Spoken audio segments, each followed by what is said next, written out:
బలిచక్రవర్తి గర్వభంజనానికై శ్రీహరి మహాపతివ్రతయైన అదితి గర్భంలో వామనుడై పుట్టాడు. ఆ చిన్ని బుడుతడిని తల్లి ఇలా పిలుస్తున్నది.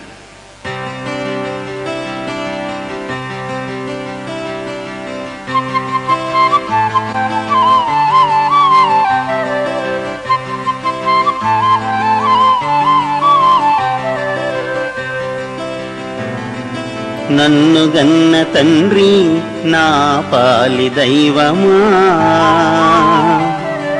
నా తపఫలం వా నా కుమారా,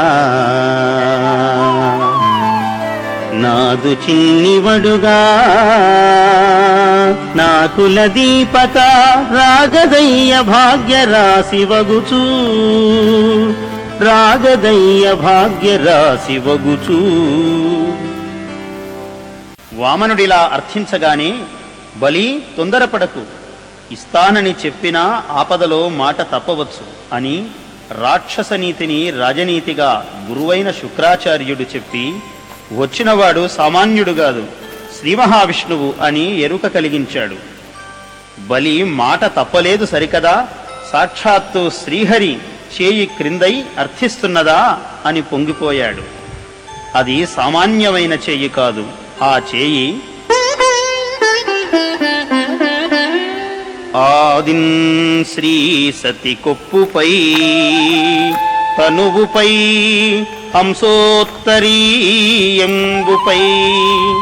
పాదాబ్జంబులపై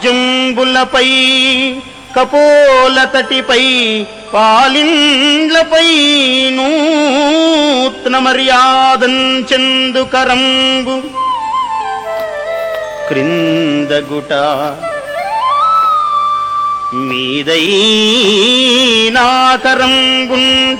మేల్గాదే రాజ్యము గీజ్యమున్ సతతమే కాయంబు నాపాయమే.